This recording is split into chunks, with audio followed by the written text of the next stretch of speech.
Here at the North Kent Service Center. This is the ministry that serves people in Rockford area, North Kent County. And I'm going to go inside and have a conversation with Sandy Waite, who is the executive director of the North Kent Service Center. So maybe for starters, you could just tell us, if you would, North Kent Service Center, what do you do? What kind of people are your customers? Our customers. The families that we're seeing are families that are struggling right now in this economy. We use the federal poverty guideline standards. We look at that. But the new face of North Kent that we are seeing are families that are working. They were working at that maybe $20 to $30 an hour manufacturer job or tool and die job or something like that, and lost that job. And now being high school educated and not having that college degree to fall back on, they're only able to be out there working at that $10 to $12. So it's not that they're not working. Okay. They're working, they're just not making it. And some of the families that we're seeing, it's the first time they've ever had to come through our door, ever had to ask for help. Many of them used to be donors, and now they're here during these tough times. Tell us about that person who never had to come Sure. to a food pantry before, Sure. but now they're calling you. What is that experience like? I think the experience, one of the things that we really want to, make sure the message get out is that they come in and they're embarrassed. They've never had to use us. I think the thing that we want to do is to get that message here that we're doing God's work. We're here to help those in need. God calls us to do all of that. And so I think that's the message we want to get out. For example, one of the ladies, I always call them a young couple because she graduated high school with me, so this young, her and her husband Okay. did. So I always say this young couple. She was here probably last fall. She came in and was just in tears and said, "I need to talk to you." And she was one of our donors. And so we went in my office and she was telling me that she had lost her job. She'd worked for one of the companies in the area for 30 years, gave them 30 years of her life, had been a great employee.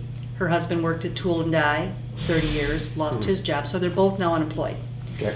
And so they had to come and ask for some assistance. They asked for some assistance with some rent. They asked for some assistance with their shelter for their home to make sure they didn't lose their home. And then they had to ask for food. They had to ask for a Christmas basket, all of that.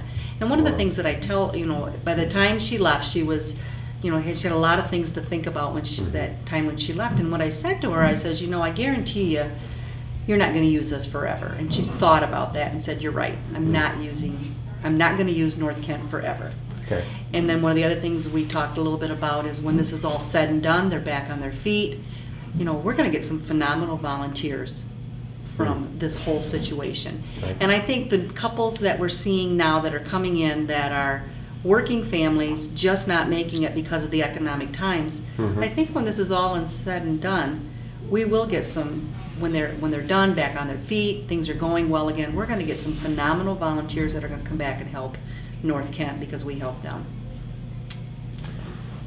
Is there any other story or something you would like to tell me that you didn't?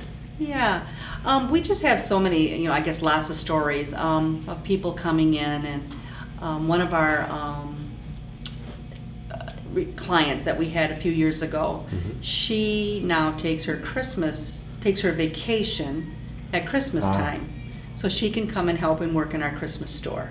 And when we say our Christmas store, we just got done serving about 1,300 families here this past Christmas, just for Christmas.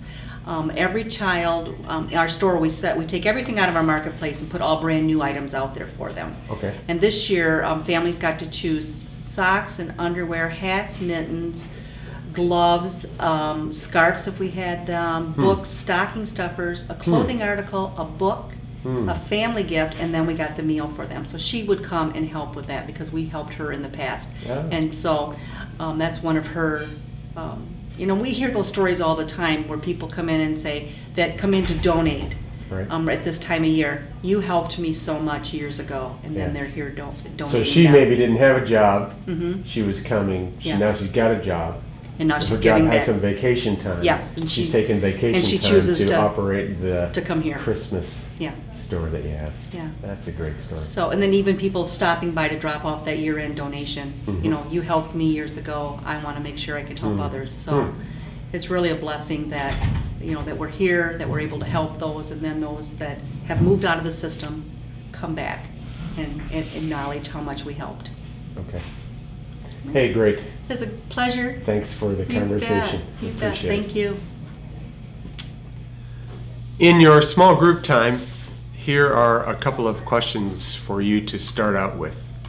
First question, have you ever been poor?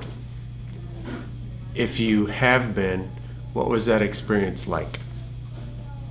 And then the second question, what do you think Jesus means when he says, "Blessed are the poor in spirit"?